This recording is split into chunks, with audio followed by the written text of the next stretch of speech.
Good morning, students. How are you all? Fine?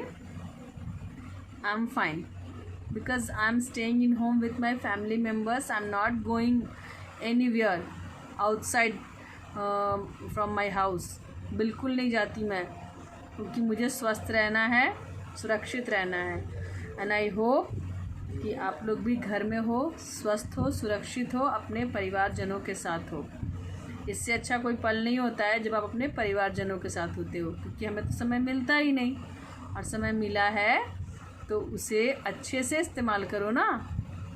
पढ़ाई करो, अच्छे पल बिताओ अपने फैमिली मेम्बर्स के साथ, ठीक है. और अभी हम जो पाठ पढ़ रहे हैं बच्चों, पाठ 3 हमारा अनोखा ढंग, जो बापू और एक बच्ची मनु पे आधारित है, वो मुझे बहुत पसंद आया वो पाठ, क्योंकि वो बहुत प्रेरणादायक है और मनोरंजक भी. और आज हम उसके अंतिम पड़ाव पे पहुंच चुके हैं प्रश्नोत्तर में. तो एक बार मैं चाहूँगी कि मैं फिर से उसे दोहरा दूँ. और आप लोगों को लग रहा होगा कि मैम बार बार एक ही चीज़ पढ़ाते समझाते रहती हैं, तो ये ना कोई बस मजाक नहीं चल रहा. ये मैं इसलिए पढ़ाते रहती हूँ, मैं टाइम पास नहीं कर रही हूँ, ताकि आपको जो भी सीख मिलती है कहानी से, कविता से, किसी भी चैप्टर से, उसको आप सच में समझो. और बार बार इसीलिए बोलती हूँ ताकि आपके दिमाग में फिट हो जाए और उसको सच में आप अपने जीवन में चरितार्थ कर सको, उसे ला सको और एक अच्छा इंसान बन सको. ठीक है, मैं पाठ शुरू करती हूँ. अनोखा ढंग. नोआखली की घटना है. गांधी जी शांति का प्रसार करने के लिए पैदल यात्रा कर रहे थे. वे सुबह सुबह एक गांव से निकलते और 7 बजते बजते दूसरे गांव में पहुंच जाते. वहां पहुंचकर पहले तो लिखने लिखाने का काम पूरा करते, उसके बाद स्नान करते समय पैर साफ करने के लिए वह एक खुरदरे पत्थर का उपयोग करते थे. वह पत्थर बरसों पहले मीरा बहन ने उन्हें दिया था. तब से बापू ने उसे बहुत संभाल कर रखा था. वह जहाँ भी जाते वह पत्थर उनके साथ ज़रूर जाता. एक गांव में गांधी जी पहुँचे. उनके स्नान की व्यवस्था करते समय मनु बहन ने देखा कि पत्थर तो वहाँ है नहीं. बहुत ढूंढा लेकिन नहीं मिला. उन्होंने बापू को पत्थर के खो जाने की बात बताई और कहा, कल हम लोग जिस जुलाहे के घर ठहरे थे वहीं रह गया होगा. अब क्या करूं? बापू ने कुछ देर तक सोचकर कहा, तुम खुद वहां जाओ और पत्थर को ढूंढकर ले आओ. अकेली ही जाओ. एक बार परेशानी उठाओगी तो दूसरी बार नहीं भूलोगी. मनु बहन ने पूछा, किसी स्वयं सेवक को साथ ले लूं? बापू ने कहा, क्यों? मनु चुप रह गई. यह नहीं कह सकी कि अकेले जाते डर लगता है. बात यह है कि नोआखली में नारियल और सुपारी के जंगल थे.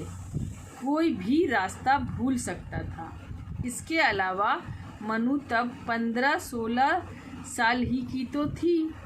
अकेली कभी कहीं नहीं गई थी. लेकिन बापू के क्यों का जवाब उससे देते नहीं बना. जिस रास्ते से वे लोग आए थे उसी रास्ते पर चल पड़ी. पैरों के निशानों को देखती खोजती वह किसी न किसी तरह अगले गांव में पहुंच ही गई. जुलाहे का घर भी मिल गया. उस घर में बुढ़िया रहती थी. उसने मनु को देखते ही पहचान लिया कि वह वही लड़की है जो बापू के साथ कल उसके घर में ठहरी थी. उसने बड़े स्नेह से मनु का स्वागत किया. एक तो बापू पर खींच, दूसरे इतना लंबा पैदल सफ़र. मनु का बुरा हाल था. उसने बुढ़िया को अपने आने का कारण बताया. बुढ़िया बेचारी को क्या पता कि पत्थर का वह टुकड़ा इतना अनमोल है. उसने तो उसे कूड़े के साथ कहीं फेंक दिया था. दोनों मिलकर ढूंढने लगी.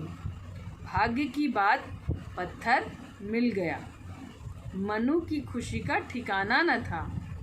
सुबह 7:30 बजे मनु घर से निकली थी. लौटी तो 1 बज चुका था. 15 मील चलना पड़ा था. थककर चूर हो गई थी. भूख भी बड़े ज़ोरों से लगी थी. वह सीधे बापू के पास पहुंची और उनकी गोद में वह पत्थर डालकर रो पड़ी। बापू ने प्यार से कहा, इस पत्थर के बहाने आज तेरी खूब परीक्षा हुई। जानती है, यह पत्थर 25 साल से मेरा साथी है। जेल में रहूं या महल में, यह सदा मेरे साथ रहता है। ऐसे पत्थर और मिल सकते हैं, लेकिन लापरवाही उचित नहीं है। मैं तुझे यही सिखाना चाहता था। मनु ने कहा, बापू, अगर मैंने कभी भगवान का नाम सच्चे दिल से लिया तो आज। बापू ने कहा, मैं स्त्रियों को निडर बनाना चाहता हूँ। केवल तुम नहीं, आज मैं भी कसौटी पर कसा गया। मनु ने कुछ कहा तो नहीं, लेकिन मन ही मन ज़रूर कबूल किया होगा कि सीख देने का बापू का ढंग बिल्कुल अनोखा था। तो सीख क्या मिली? अब तो याद रहेगी ना, 3 दिन मैंने कंटिन्यू समझाया है।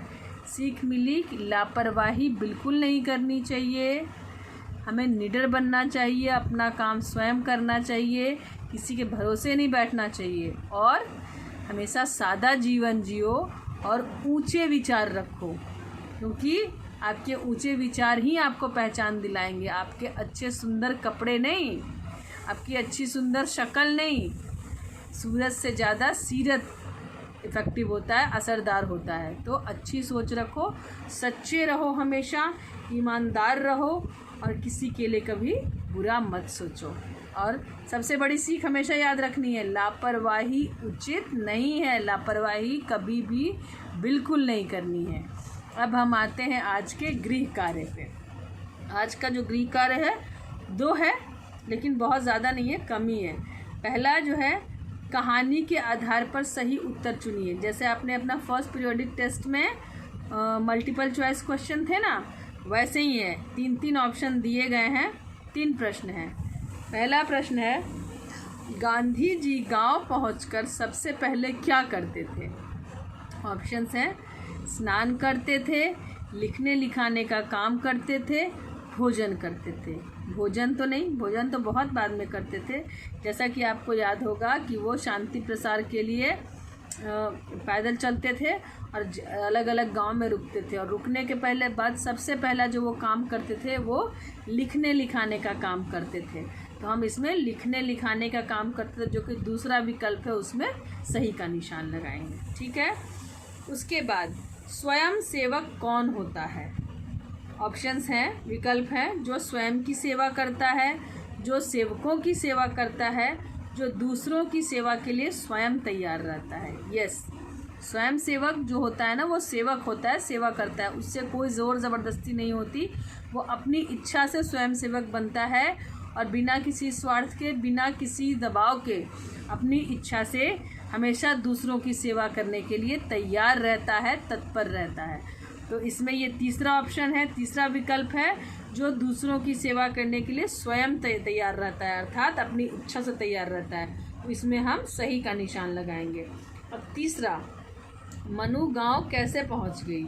इसमें 3 विकल्प हैं। पहला विकल्प है लोगों से पता पूछते हुए, दूसरा विकल्प है पैरों के निशान देखते देखते, और तीसरा विकल्प है उसे गांव का रास्ता याद था।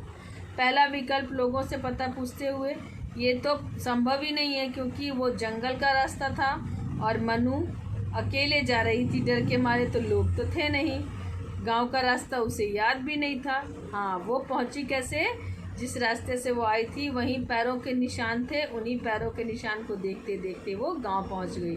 तो ये दूसरा विकल्प है और दूसरा विकल्प सही है, तो हम पैरों के निशान देखते देखते इस विकल्प में सही का चिन्ह लगाएंगे। ये हो गए 3 प्रश्न। उसके बाद है दिए गए शब्दों के अन्य नाम चुनकर लिखिए। 4 शब्द दिए गए हैं, स्कूल, वन, पिता, रात, और हेल्प बॉक्स में 8 शब्द और दिए गए हैं।